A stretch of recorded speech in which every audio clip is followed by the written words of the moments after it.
royal palaces. Symbols of power. Royal palaces are the bricks and mortar embodiment of what it means to be royal. And prestige. To see it is to believe it. It's a veritable feast for the eyes. Packed to the rafters with incredible secrets. From royal courtships to royal births to royal marriages and scandals, the palaces have played host to all of that. In this series, we step beyond the Golden Gates. We all want to see inside the palace walls. You feel as if you were being let into a secret world. Learn how these stunning buildings were constructed. This is a mad, eclectic vision of one man. Windsor was built to do battle. It's best not to get locked in one. You don't know when somebody's going to come and let you out. Unveil their spectacular artworks. The royal collection is simply stunning. The story of the tiara is like a spy mystery. We can only imagine how excited the Queen must have been. Delve into their gruesome histories. Frankly, cut the head off a king. It's got to be done in a palace. And revisit recent events that have shaped the modern royal family. I could see that his legs were trapped. Camilla was one of the most unpopular women in the country. To see those images of the castle in flames, there was an emotional impact for the nation. This is The Secrets of the Royal Palaces. This time, at Highgrove, Charles risks everything for Camilla. We reveal his secret plan to win over Queen and country. Camilla was one of the most unpopular women in the country. Inside Holyrood, the true story of Mary Queen of Scots. The poetry, the plays, the films that have been made about her extraordinary life is personified in that preserved Northwest Tower. At Hampton Court, we uncover a fake painting that could be worth a king's ransom. What if the Queen's copy was not worthless? It's actually worth in excess of £50 million.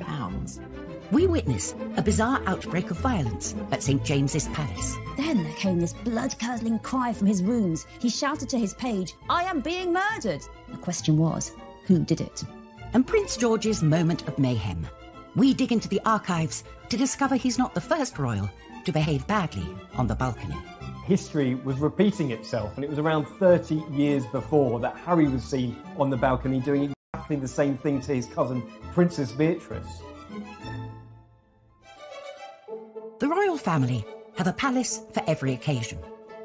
Windsor, a castle steeped in a millennium of royal history, still in use today. Buckingham Palace, the majestic official home of the monarchy. And then there are private residences, like Prince Charles's in 1980, and turned it into a family home, an organic oasis. I think the grounds are what's important in Highgrove, and it's where Charles has invested a huge amount of his energy and identity. But behind the public images of a happy family, domestic disharmony was brewing. Camilla lived just half an hour down the road. Camilla Parker Bowles was famously the other woman, the woman of whom Diana said there are 3 people in our marriage, so it was a bit crowded. Camilla was this scarlet woman that pretty much the whole nation hated. When Charles and Diana separated, Camilla quickly became a regular at Highgrove. Charles's public affair and messy divorce had damaged the monarchy. And following Diana's tragic death in 1997, the family hit a new low. People were devastated by Diana's death, and they blamed Camilla. Camilla was one of the most unpopular women in the country. And the Queen seemed blamed Camilla too, steadfastly refusing to acknowledge her. The Queen was distancing herself from this woman to protect the integrity of the crown and to support the throne. She was a dangerous, destabilising influence on the throne. And so started a tale of 2 palaces at war over this one seemingly irreconcilable issue. At Buckingham Palace, the position was clear. Camilla was not welcome. But at Highgrove, Charles was determined to follow his heart. A rift developed that threatened the future of the monarchy. Camilla was, as he famously put it to one of the Queen's aides, non-negotiable. Charles hired a new PR guru and embarked on a mission to change public perceptions. Outdoorsy Camilla was given a fashion makeover. She started to wear skirt suits. Her hair was styled. These small things just began to build this image of an appropriate royal companion. Charles began to be seen out with Camilla. The tide of public opinion was turning, but the palace would not be so easily swayed. There were some quite senior figures at Buckingham Palace who wanted no Camilla at all, ever. It was absolutely vital that his mother should accept her, and it was also absolutely vital that the British public should accept her. A full-blown constitutional crisis was brewing. In 1998, Charles's 50th birthday became key. A number of events were planned, and the guest lists would be telling. Up first, at Buckingham Palace, a formal reception hosted by the Queen. But Camilla was excluded. If you're not actually married or at least engaged to someone, they're not generally invited to big royal family events. Everything at that time was viewed by Charles as a snub. They viewed any setback with considerable hostility, and they blamed it on the courtiers, the people around the Queen, who were unprepared to change. Then at Highgrove, on Charles's actual birthday, there was a private party. Camilla, by now very much at home there, played hostess. The Queen and Prince Philip stayed away. I think the fact that the Queen didn't go is quite significant. She felt she was being boxed in and pushed into something by Charles's media handlers. She knew at some stage she and Camilla would have to break bread, but it was too soon. It's been said Prince Charles was particularly hurt by the Queen not attending that party. Charles was desperate to break the deadlock. He wanted to engineer a meeting away from prying eyes. Highgrove would be the perfect location if he could get the Queen to accept. 2 years later, he saw his chance. In 2000, Charles held a birthday party for his cousin, King Constantine of Greece, and he invited the Queen. He also invited Camilla, and the Queen knew perfectly well that Camilla would be at the party. It wasn't at Buckingham Palace or Windsor or Sandringham. It was at Charles's favourite place. The party was to be at Highgrove, where Camilla was by now completely at home. Buckingham Palace is known as the home of royal pomp, pageantry and diplomacy. 400 miles away, its Scottish counterpart is not windswept Edinburgh Castle, but the palace of Holyrood House. And it serves an important ceremonial role to this day. Holyrood is perhaps one of the great forgotten palaces. It's the seat of the Scottish First Minister, but it in fact is a royal palace. Each summer, the Queen's official residence in Scotland becomes the focus of a traditional royal festival. For 1 week every year, the Queen goes to Scotland, and it's called Royal Week. She bases herself in the Palace of Holyrood House, and she loves that week. And I think the people of Scotland love seeing her. This celebration of Scottish and royal culture includes a ceremony in which the Queen is given the key to the city of Edinburgh. But behind all the fun, the backdrop has always struck me as vaguely terrifying, because you're looking at a massive building with enormous buttressed angled turrets and small windows, parapets. It is a castle. It's called the palace, but in fact it's a defended building. It's got all the paraphernalia of a Bram Stoker Gothic novel. Ruin, dating back to 1128, that holds a clue to Holyrood's humble beginnings. Holyrood Palace was built next to a once thriving abbey church. It's a great medieval building, one of the primary churches of Scotland, named after the Holyrood, after the Holy Cross. The abbey grew over the centuries and had a guest house when members of the royal family visited, but over time, as the power of the church was dwarfed by that of the state, the abbey's role dwindled and the site as a royal residence increased. By 1501, the abbey became such a popular destination for visiting royalty that a palace was built directly in front of it. Over time, monarchs came and went, and the palace was renovated and rebuilt. When you arrive at Holyrood House, you are presented with an image of unity. The thing is, it wasn't one unified building campaign. 2 towers dominate the structure. They may look like twins, but under closer inspection, they reveal architectural secrets. you notice that on the left there are heraldic panels set in the walls, and you've got a gun placement.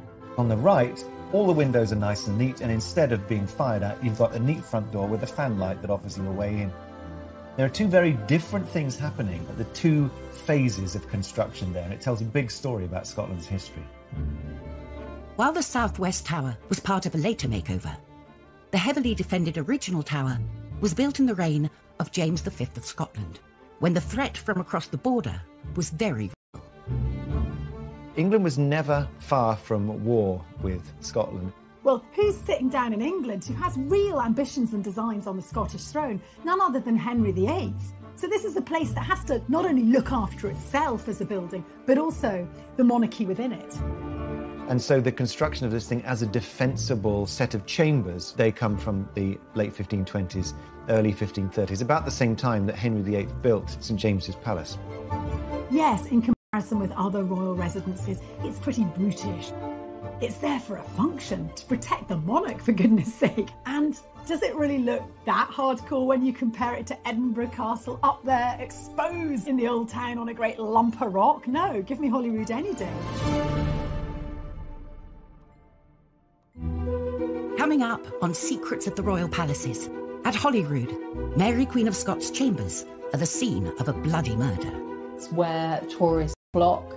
It's very much at the heart of the story and testament to the significance of that period of history. And could Charles break? Very few words. And I think that she would be very guarded at first with Mrs. Parker Bowles.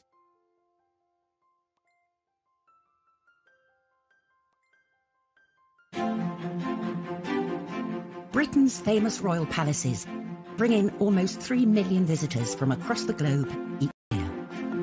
Along with favourites, Buckingham Palace and Windsor Castle, Holyrood in Edinburgh is among the most popular royal palaces. Holyrood House, the Queen's official residence in Scotland, has one of the bloodiest histories of all palaces, and that was because of the reign of Mary Queen of Scots. The oldest part of the palace is the 16th century Northwest Tower. Here, up a narrow winding staircase, are chambers that still hold Mary's secrets. Mary Queen of Scots is one of the most infamous Scottish figures and probably the most famous Scottish queen. The poetry, the operas, the plays, the films that have been made about her extraordinary life, but it's sort of personified in that preserved Northwest Tower. Original features, like the ornate oak ceiling, survive from Mary's torrid time here. Now, Mary Queen of Scots, she really chose some of the worst husbands in royal history. I know there's competition, but she chose some baddies. Following the death of her first husband, the young King of France, Mary married Lord Darnley and fell pregnant. But Darnley was not to be trusted. Lord Darnley, almost as soon as he married her, started turning against her, plotting against her, and really trying to seize power from her. One of the defining moments of her reign is this cold-blooded murder, instigated by her husband, Darnley. 8 p.m, Saturday the 9th of March, 1566. Mary was dining in her chambers with her ladies and her private secretary, and great favourite, David Rizzio. You know, she was heavily pregnant. Then suddenly, Darnley and loads of Scottish lords break into Mary's room and they seize Rizzio. Mary, she's terrified. She's 6 months pregnant, one man weighs a gun at her pregnant stomach. Darnley and the lords are jealous of Rizzio. They drag him away from Mary.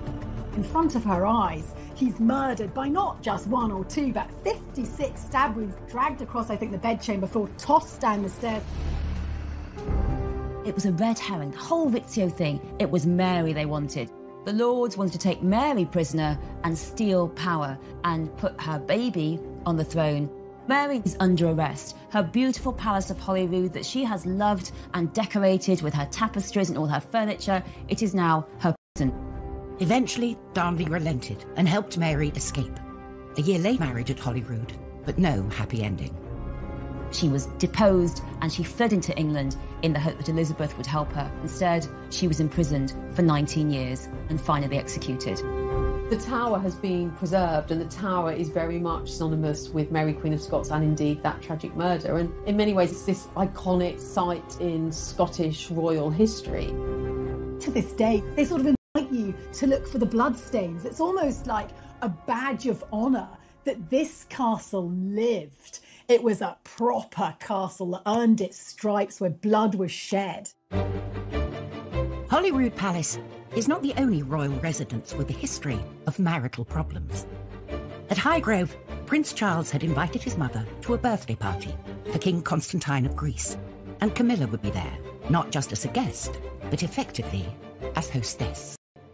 The Queen was going to find it very difficult to decline an invitation to King Constantine's party, and that meant she'd had to go literally step inside Highgrove, which by then was very much Camilla's domain. As 100 discreet VIP guests arrived at the Orchard House Highgrove for an organic barbecue lunch, the stage was set for this make-or-break summit. The Queen and Camilla had not spoken for many years. Even those in the know couldn't predict quite how the Queen would react. I think the meeting with the Queen and Camilla for the first time would have been very formal. The Queen watches very closely. The Queen is a lady of very few words. And I think that she would be very guarded at first with Mrs. Parker Bowles. I believe that they shook hands. Camilla curtsied. They had a brief chit-chat together, and then they went their separate ways to different tables at the lunch. Though secretive, the Highgrove meeting was clearly a success. What they talked about, what happened, we don't know very much, but it was a significant moment in that whole campaign to make Mrs. Parker Bowles, as she still then was, acceptable to the public and ultimately a potential bride for the Prince of Wales. From that moment on, Camilla began to be seen at royal events. In the Royal Box, Buckingham Palace, at Balmoral and Sandringham. Prince Charles's strategy had worked. They appreciate her in a way for the stability she's brought Charles, the calmness. So much so that after a civil ceremony in 2005, their marriage was blessed in St. George's Chapel, Windsor, with the Queen and Prince Philip in attendance. Camilla has been hugely important to him for many, many years, and he... 2 months later, Camilla hit the royal big time, with her first ever appearance on the famous Buckingham Palace balcony. And at last, the tale of two palaces was over, and harmony was restored in the House of Windsor. These days, nearby Kensington Palace is a model of gentility and decorum. But during the reign of William of Orange and Mary II, it gained a surprising reputation as a debauched and downright dirty party palace. Crowned in 1689, William and Mary wanted a home outside polluted London. So off they went to Kensington, which was then a lovely country village. And they bought Kensington House to turn into a palace. And that meant receptions, that meant dinners, and that meant balls. Balls were huge occasions, 600 people would turn up, and no one did washing in the 17th century, early 18th century. It was seen as bad for the body. So no one washed themselves, no one washed their clothes, and worst of all, there were actually no official loos. So what you actually see are people, when they go to the ball, just relieving themselves in corners. If there's a bucket, all the better. But if there's no bucket, just go to the loo. And, actually you couldn't see. So, if you're a lady in one of those great big dresses, she can just be standing there and you wouldn't realise that she's a weed on the floor. So William and Mary moved from disgusting, polluted London, and now they managed to do Kensington with the smell of everyone weeing at the balls. And so there were signs put up saying no pissing, to tell people hold it in or find somewhere else to go. Do not go in the corner of the ballroom. One of the finest art collections of all the palaces is at Hampton Court and was curated and purchased by Charles I. Charles had an incredible love of the arts that had been really instilled in him by his father, James I. He saw the power of having a prestigious art collection, how it could project this image of the monarchy as supremely cultured and powerful. It was Charles who invested in the Renaissance and Baroque masterpieces that hang pride of place on palace walls today. In 1629, Charles added substantially to the collection when he spent £18,000, a huge amount of money, on 400 works of art from the Italian Gonzaga family collection. 8 years later, he bought another prestigious piece, The Calling of Saints Peter and Andrew by maverick Italian painter Caravaggio. The painting shows Jesus as he meets the future apostles Peter and Andrew while they're still fishermen. It's got those dramatic effects of light and shade, but also this is the moment of greatest psychological tension as the brothers are just about to decide to leave their life behind, drop their nets and follow Jesus. Questioning its authenticity. Charles I bought this painting believing it was an original Caravaggio, and perhaps because it was such a good picture, it was copied at the time. There are only 50 paintings surviving by Caravaggio, so for this to have been an original, it really wasn't felt that that was the case. The picture was dramatically demoted, and it was now thought to be one of those copies, and that view prevailed for about 350 years. For centuries, the picture lay hidden in a dusty storeroom in Hampton Court Palace. Until one day, something changed. The story goes back to 1987 when an Italian curator suddenly asked a bold question: what if the Queen's copy was in fact the lost original? The painting was taken in for conservation work. It was very dirty. There were layers and layers of varnish that had built up.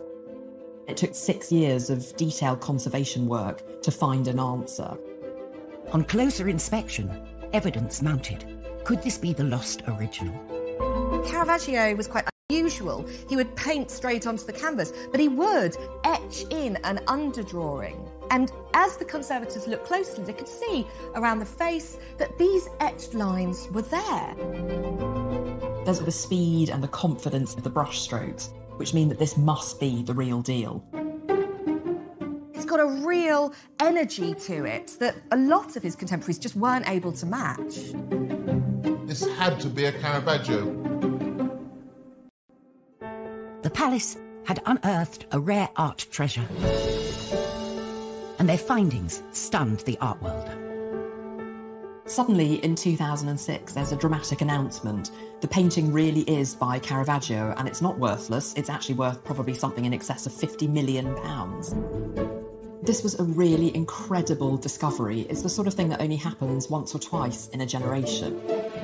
We can only imagine how excited the Queen must have been. The idea that a Caravaggio painting was hidden in plain sight, it's a dream come true.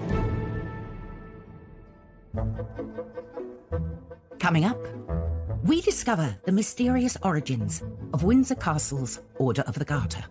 For me, the Order of the Garter always stirs up memories of the Da Vinci Code and Dan Brown, secret sect. And inside Holyrood, everything is not what it seems. Suddenly, you're in a different world than what you saw outside. It opens you up to a world of 17th century confidence and extravagance.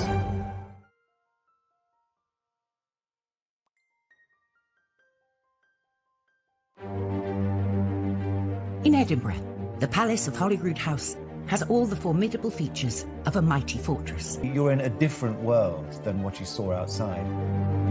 You go up an open well staircase. It's got light streaming into the middle of it from not one, but 2 tiers of windows. The white walls bounce the light around. The great plaster ceilings above you create a sense of looking up into the heavens. And the walls are lined with 16th and 17th century tapestries. They're rare and expensive things, and they tell you that you are past the point of defense. You have entered into the protected realm. It's a beautiful 17th century ensemble of rooms, as good as anywhere in Britain. Opulent interiors were born out of a period of great turmoil. Holyrood had been gutted by an occupying Republican army, led by one Oliver Cromwell.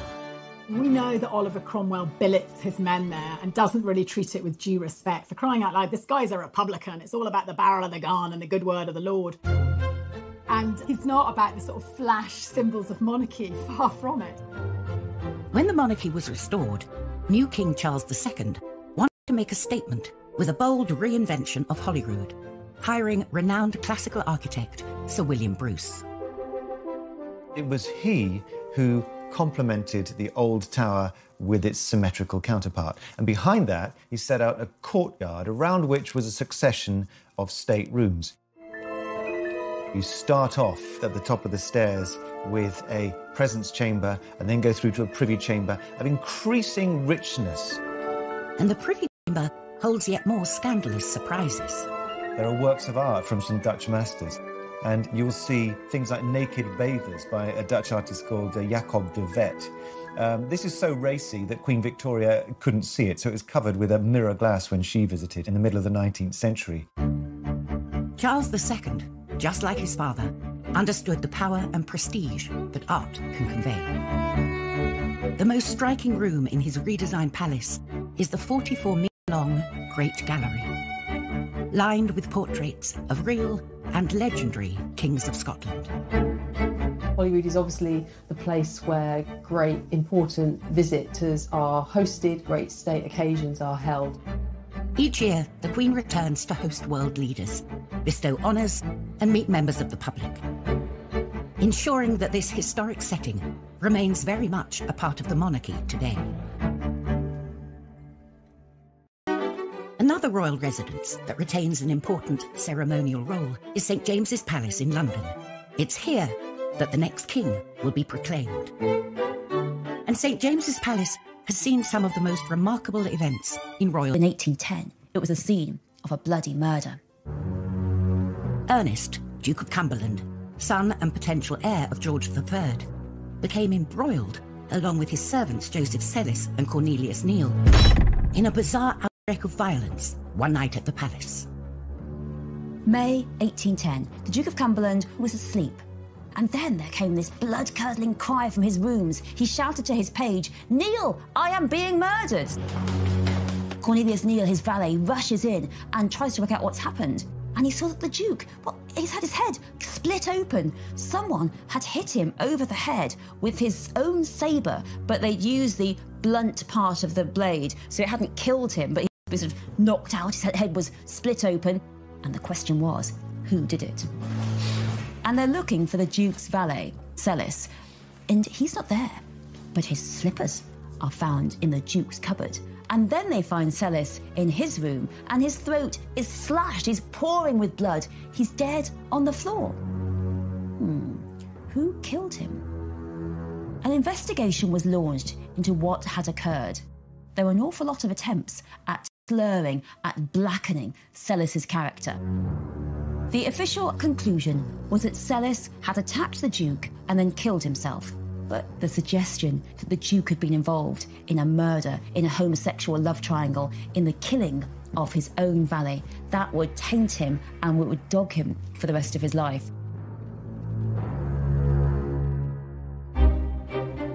Historically, being a monarch or heir to the throne was a risky business.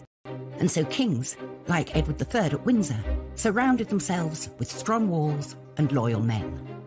In 1348, Edward, who was obsessed with Arthurian legends, founded the most noble order of the Garter, a mysterious brotherhood of knights that lives on to this day. The Order of the Garter is the highest order of chivalry in England, and in fact it's the oldest order anywhere in the world that's been in continuous existence. It's a group of 24 people who are fiercely loyal and swear to protect the king and country. The rituals of this ancient order have been passed down through the generations. Every year, on the traditional Garter Day, the Queen, knights and ladies process through Windsor Castle to St George's Chapel to attend a special service. It's members of the royal family dressing up in the most ridiculous costumes, with hats, with feathers, processing down to Windsor Castle. It is a picture opportunity for the wives mainly, like Camilla and Kate, to laugh at their husbands. Beyond... I don't think we really, as a nation, have much idea of what it's all about. For me, the Order of the Garter, I don't know quite why, always stirs up memories of the Da Vinci Code and Dan Brown's secret sect. Since the earliest records of the order were destroyed by fire, little is known about its true origin and purpose. The spiritual home of the order has remained St George's Chapel, Windsor. The banner of every living member is displayed here. These are the flags of the knights and ladies of the Order of the Garter. Now, when a new knight or lady gets invested, they get given their own heraldic flag. Today, the Queen chooses members from a variety of backgrounds in recognition of their public service. And new banners are drawn up by the College of Arms. The flags are 5 foot square, they are all handmade and meticulously hand-painted, and they're full of personal symbols that relate specifically to the history and life of the person who's just been brought into the order. Mary Peters, for instance, who won the pentathlon in the 1972 Olympics, has the Olympic rings in the centre of her flag. John Major has a portcullis, the symbol of the Houses of Parliament, and on top of that are 3 cricket balls to reflect his passion for the game. The 24 loyal knights and ladies are joined in the order by another very select group.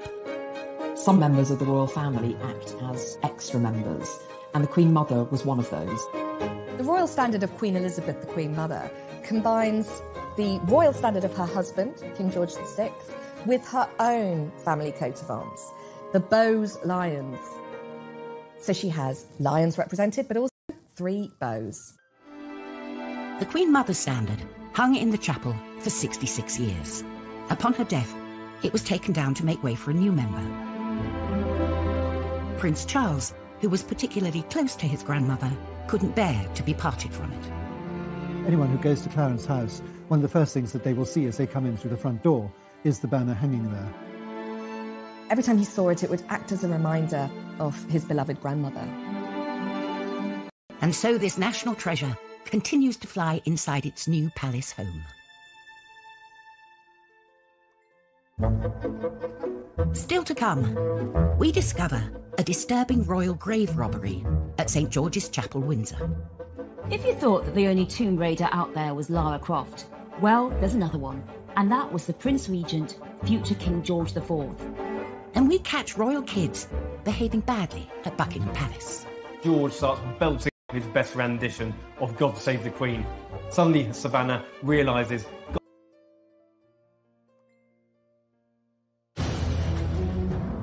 Royal palaces are places of sanctuary for kings and queens in life and in death. St. George's Chapel at Windsor Castle is the burial site of 10 monarchs. This number includes Charles I, who was executed. But the final resting place of his severed head remained a mystery.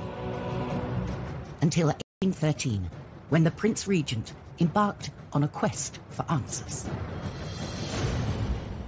If you thought that the only Tomb Raider out there was Lara Croft, well, there's another one, and that was the Prince Regent, future King George IV.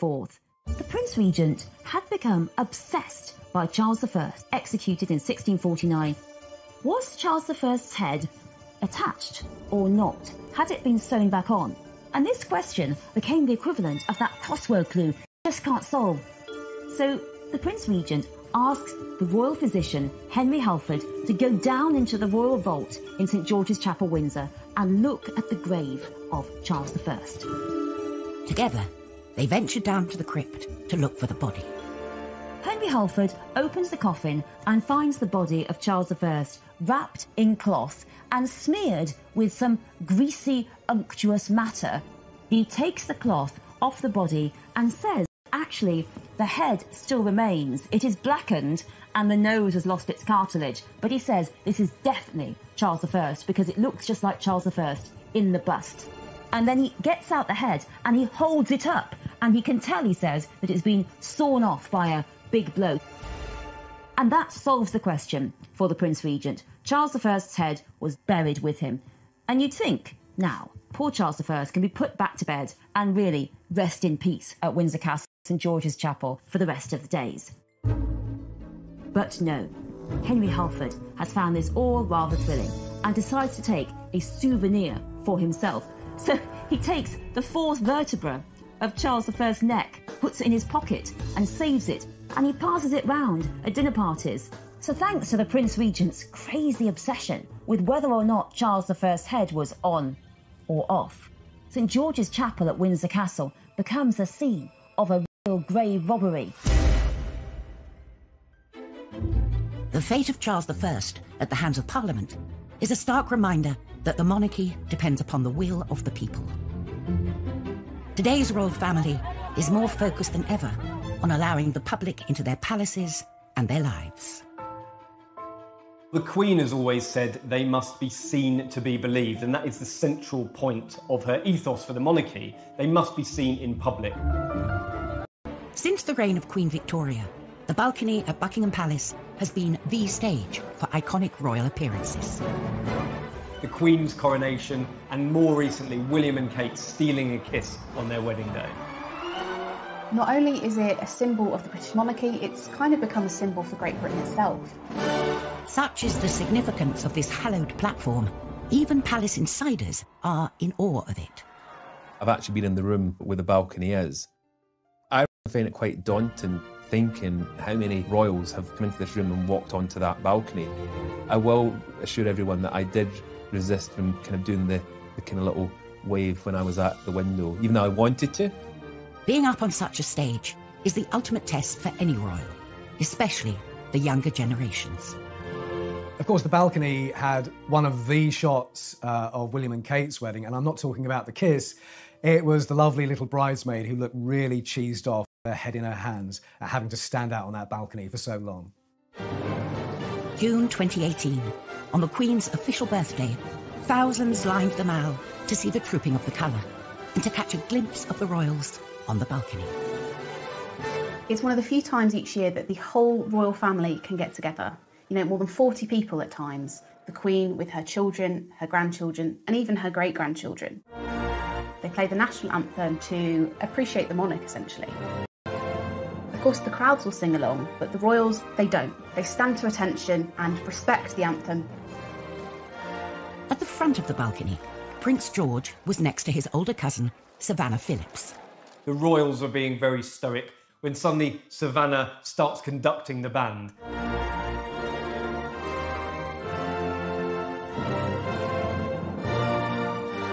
Suddenly George starts belting out his best rendition of God Save the Queen. Prince George started to sing along. He's clearly been learning the words. Suddenly Savannah realises, gosh, we're royals, we shouldn't be doing this. She knew that actually the royals don't sing along. Those images go round the world. It's what the royal photographers are looking for because it's something different and it's something relatable. George and Savannah's antics may seem like a one-off, but a deep dive into the archives reveals that they were following in some famous footsteps. Well, the funny thing about this is that history was repeating itself, and it was around 30 years before that Harry was seen on the balcony doing exactly the same thing to his cousin, Princess Beatrice. You know, Harry was a joker, and still is, and younger children like Beatrice and others are the same. I think it's what children do. The following year, George and Savannah were separated, and I think that's probably the parents having a quiet agreement beforehand that made... I think what's lovely about this scene is that these children are brought up around the Queen and princes living in palaces and castles, but there's actually a childhood innocence about them. It doesn't matter if you're a future king, you can still get bossed around by your cousins.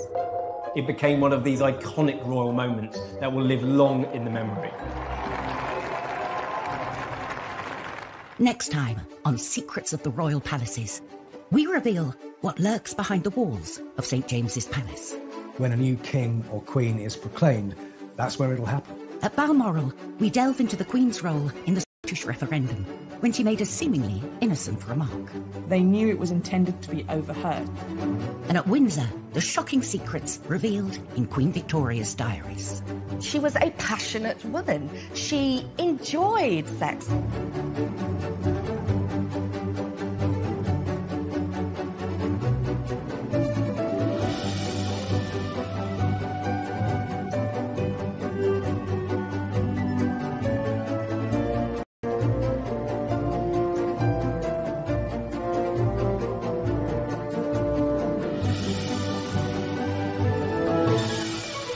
Set back with considerable hostility, and they blamed it on the courtiers, the people around the Queen, who were unprepared to change.